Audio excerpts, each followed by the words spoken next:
Salut à toi, j'espère que tu vas bien. Aujourd'hui, j'avais envie de te parler d'organisation visuelle, de système Kanban et de Trello, tout ça réuni dans la même vidéo. Pourquoi je vais te parler de ça aujourd'hui? Parce que si tu fais partie, si tu es comme moi, entrepreneur solo et que tu as une appétence pour tout ce qui est visuel et le papier, cette vidéo va sûrement t'aider. Parce que moi, personnellement, j'aime beaucoup écrire les choses pour pouvoir me soulager l'esprit. Si je n'écris pas d'une façon ou d'une autre mes projets, mes idées, mes tâches, j'ai l'esprit complètement embrouillé, je pars dans tous les sens et surtout j'y pense en permanence. Alors j'ai trouvé plusieurs systèmes que j'ai essayé, testé, j'en ai testé plein et c'est vrai que l'organisation visuelle c'est quelque chose moi qui me parle beaucoup parce que ça permet de poser les choses et surtout de t'alléger l'esprit et d'être un peu plus en paix dans son travail quotidien. Moi, je vais te parler du système Kanban, qui est une solution d'organisation visuelle. Mais alors attention, les puristes, je vous arrête tout de suite. Je ne vais pas vous parler du système Kanban tel qu'il existe vraiment. Je vais vous parler comment moi je l'utilise personnellement en tant qu'entrepreneur solo. J'ai pas d'équipe parce que habituellement le système Kanban, vous allez le voir, enfin si vous ne connaissez pas, je vous invite à regarder, c'est essentiellement pour de la gestion de projet et du travail en équipe, pour avoir une vision d'ensemble, pour que l'équipe ait une vision d'ensemble du projet. Moi, je l'ai adapté à ma sauce, à titre personnel, pour travailler et être beaucoup plus efficace et productif. Et ça pourra certainement t'aider. Et évidemment, Trello est inspiré de ce système-là, donc finalement les deux combinés sont top. Pourquoi je te dis que moi je l'ai utilisé à ma sauce? Parce qu'en fait, je pense que c'est ça la base de l'organisation, c'est d'être capable d'aller piocher à droite à gauche des idées d'organisation, des systèmes qui existent et puis en fait de se les approprier et de se créer soi-même son système. Donc aujourd'hui, je te partage une astuce vraiment toute simple, pas compliquée du tout à mettre en place. Bon là, je te le montre sur le tableau, mais tu pourras le faire sur papier ou sur un tableau avec des post-it. L'organisation visuelle avec le système Kanban, comment ça fonctionne? L'idée, c'est d'avoir une vue d'ensemble de ce que tu as à faire et de pouvoir déplacer les choses une fois que c'est fait. Donc, je te montre parce qu'à force de le dire, si j'écris pas, ça va à un moment donné écrire, Virginie, ça sera plus simple. Donc, comment je l'utilise? Je te montre un truc tout simple. L'idée, c'est de faire 3 colonnes.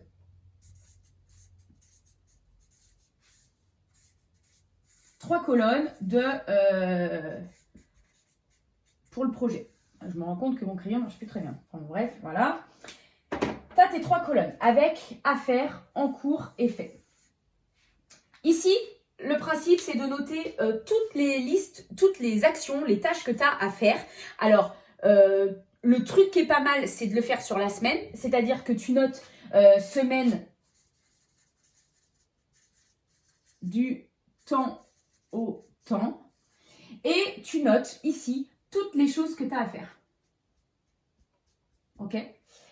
Donc c'est pour ça qu'il ne faut pas le faire sur un papier comme ça, mais plutôt sur un tableau blanc en dessous, que tu puisses effacer et réécrire.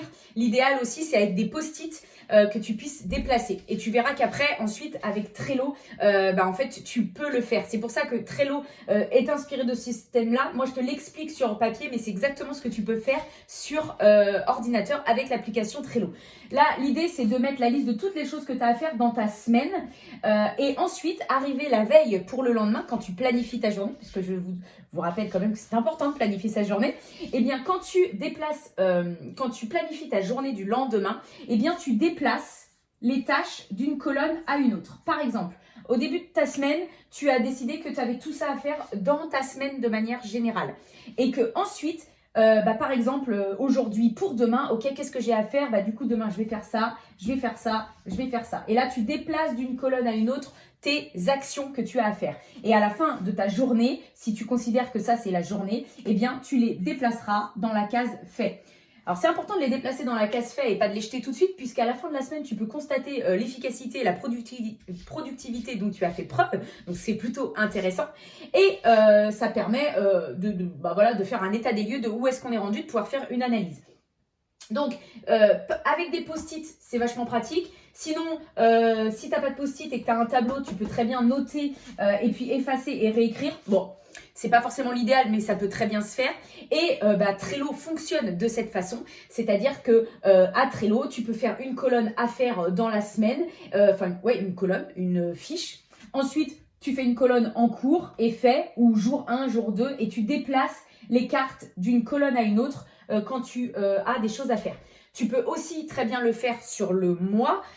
Tu peux à la journée aussi, mais bon, pas très pratique. Ou autrement, quand tu as un projet de manière générale à faire, c'est-à-dire par exemple quand tu es sur la création de ta société ou quand tu as un projet de création de formation en ligne ou des choses comme ça, eh bien tu peux noter le projet Intel, c'est ça, voilà tout ce qu'il y a à faire. Et ensuite, au fur et à mesure, par exemple, ça peut être toutes les tâches du projet sont là. Et ensuite, les semaines, tu mets ici tout ce que tu as à faire. Enfin, quand tu les fais au fur et à mesure. Par exemple, semaine 1, cette semaine, on va faire ça, on va faire ça.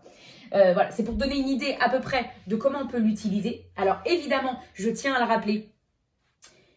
Faire une liste de tâches pour faire une liste de tâches, ça n'a aucun intérêt. Évidemment, la liste de tâches, elle doit être focus sur ton objectif à atteindre. Elle doit être pertinente parce que si on veut être organisé, efficace et productif, il faut que ta liste de tâches soit pertinente, que la liste de tâches corresponde à un objectif. Par exemple, si on est dans le cas de la semaine, que la liste de tâches, elle corresponde à un objectif bien précis de ta semaine et que cet objectif de semaine satisfasse un plus grand objectif, par exemple, de ton mois. C'est pour ça que c'est hyper important. Même dans la liste des tâches à faire, n'hésite pas à les placer en ordre de priorité. Comme ça, tu prends les premières toujours.